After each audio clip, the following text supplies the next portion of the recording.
Hey there, welcome to the Smart Student. My name is Chelsea Seaburn. Today, I want to continue on the topic that we started in the previous video, which is how you can improve your learning skills. In other words, how can you become a better learner? And so what I left you with last time, I'm going to recap right now because it's going to lead in to, in my opinion, one of the most valuable skills you can learn if this is your goal.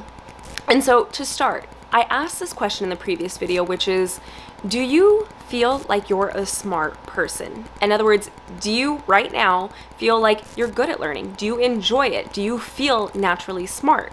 And so the reason I asked this question is because rather than consider yourself as a smart person, here's what I like to teach people is that it's not about being smart by nature, but by trusting that you can figure anything out. Because quite frankly, figuring things out, that is what smart looks like in practice, in action. And now, how do you do this? Well, my favorite strategy that I like to teach you guys is to learn with questions. What do I mean by that? Well, what I mean is by learning through asking questions, asking as many questions as possible, asking very specific questions, broad questions, doesn't matter.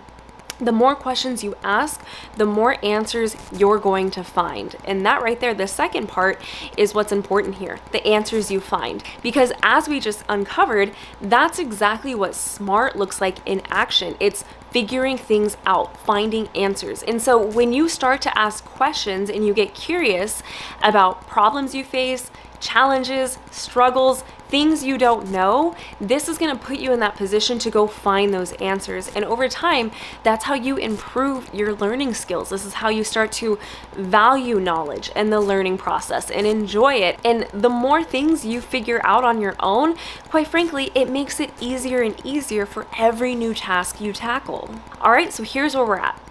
We want to become better learners. And we know that our aim no longer is to become a smart person, but rather we want to teach ourselves how to figure anything out. And the way we do that is by asking questions, finding answers. And so that leads me to the most valuable skill you can teach yourself when you're at this level. And that is knowing how to complete projects you don't want to do with the same success rate as projects you do want to do. Now, let's talk about this. First, I want to see if you can relate to this, all right? The things you don't want to do are always the hardest for you to do. In other words, the tasks you don't want to do, the projects, the assignments, whatever it is, the things that you don't want to do are always the hardest. Can you relate to that? Because here's the thing. You not wanting to do something makes it that much more difficult. The fact alone that you don't want to do something will make something hard to do. And so why is this? It's because you're standing in your way. When you don't want to do something, you are putting your feelings, your emotions, and you're creating a brick wall between you and the thing you have to do. Take the concept of procrastination, for example. When you don't want to do something, this is when you procrastinate. When you perceive a task is challenging, difficult, you don't know how to do it, you will continue to put it off because of that very fact alone, you not wanting to do it. So, the most valuable skill you can learn if you really want to become smart and get good at learning, it's knowing how to complete tasks that you don't want to do with the same success rate as tasks you do want to do. Why? Because this is how you take you out of the equation. This is how you look at your tasks as objectively. And quite frankly, this is a skill for life because I hate to break it to you, but not everything you have to do in life you're going to want to do. Matter of fact, you probably already know this by now, but take your job, for example. There's going to be things you do want to do, and then there's going to be things you don't want to do. This is a fact of life no matter which way you look at it. And so a small example of how this surfaces in academic writing is when you're choosing a topic to write about. So when we're growing up and we're learning how to write papers, we're taught to choose topics that we're interested in. You know, pick a topic that you want to write about because it'll be the easiest to write about. And now the logic there is sound, but when you're in college level writing, bring back the fact of life, and that is that you're not going to want to write every paper you have to. There is no way that you're always going to have a topic you absolutely want to write, you're interested in. And so when you have this preconceived idea that the topics that you want to write about are going to be the easiest.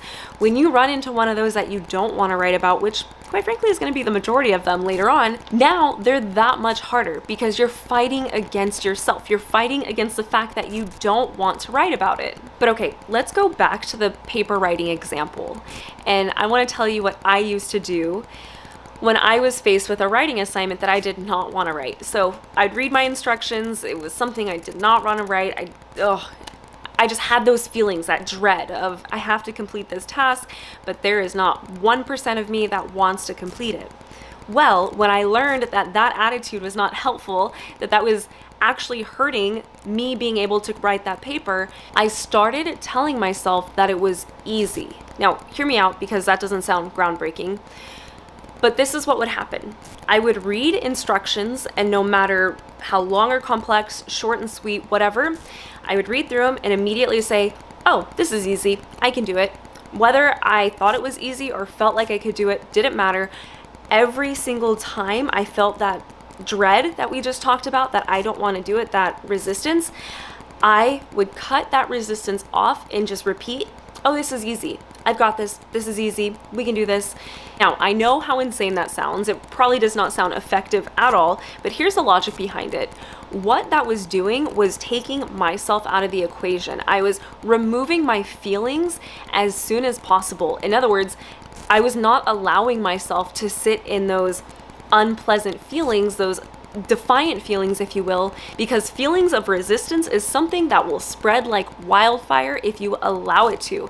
Again, going back to procrastination, that's exactly where procrastination comes from, is resistance, not wanting to do something and allowing yourself to not want to do it. So for me, telling myself that something was easy when I had no clue how to do it and it didn't look easy at all, that was my way of cutting off those feelings of resistance. Now, logically speaking, this may not be the best strategy for you per se, so let's go back to the purpose, and that is getting your feelings out of the way.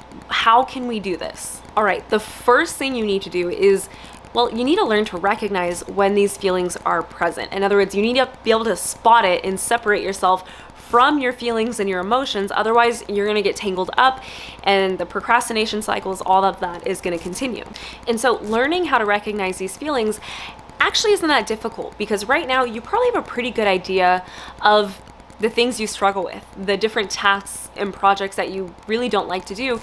You probably know what they are. And so to take this a step further and teach yourself how to recognize it in the moment is, I want you to pay attention to how you feel. So maybe think back to something recently that you didn't want to do and just visualize how it makes you feel. What do you feel in your chest, in your mind, your body? Visualize that feeling so when it surfaces in the future, you're able to point it out. I know for me, it would look like my chest feeling tight, my shoulders would feel heavy, it's like my brain would feel sluggish and slow all of a sudden. Once I was able to pinpoint that that's all it was, then I could recognize it when I was out trying to do something. Because once you can recognize it, now you have the space to create that system or strategy that works for you. Now, in the beginning, there is going to be a lot of trial and error, but my best recommendation here is find a way to expand the space. So take that gap that we just created and find a way to put a wedge in between it. So in other words, those negative feelings and you actually doing the thing. So a few things you can do here is take a deep breath. Once you recognize you're feeling that resistance and the procrastination's coming on, just take a big, deep breath. Maybe even count down from 10 or stand up, do a minute of jumping jacks, get outside, go for a short walk. Whatever the case is, you just want to give yourself more space so you can strategize. But once you make it to this place, now it's up to you. It's up to you to decide that you're going to learn this skill, that you're going to be someone who knows how to do difficult things, that actually enjoys figuring stuff out, that values learning. I can't do that for you, nor can anyone else. There's no strategy or method that exists that's going to work for every one person. But at the core of being a good learner is your ability to figure things out. So your ability to ask a question and find an answer to it. And quite frankly, if you're standing in your way simply because you don't want to do it, you're not going to find answers, at least not easily and probably not accurately. And so it's up to you to look at all tasks objectively so you can start to develop those systems. Because quite frankly, once you figure one thing out, the second thing isn't as difficult, and the third becomes easier, and the fourth. And everything you do starts to become more easy for you the more you learn how to figure things out. I hope that made sense. I think it did. I hope it did. But regardless, that's all for now. Let me know down below if you enjoy these type of talks, if you want me to share more of some of the internal shifts that I've made. By the way, this whole knowing how to do things that you don't want to do with the same success rate as the things you do want to do, I still use that in my daily life. That's how I've built my business. Every single part of the Smart Student business was so difficult the first time I did it. So the first time I learned how to make a YouTube video, or I learned how to edit a video, or I sent my first email marketing, the list is so long I've lost track. But still to this day, when I have to do something and I feel that defiance, I will repeatedly tell myself, oh, this is easy. You've got this. You can figure things out. This is easy. Let's go. Get to work. And hey, it's worked for me. Anyways, that's officially all. I'll see you guys in the next video.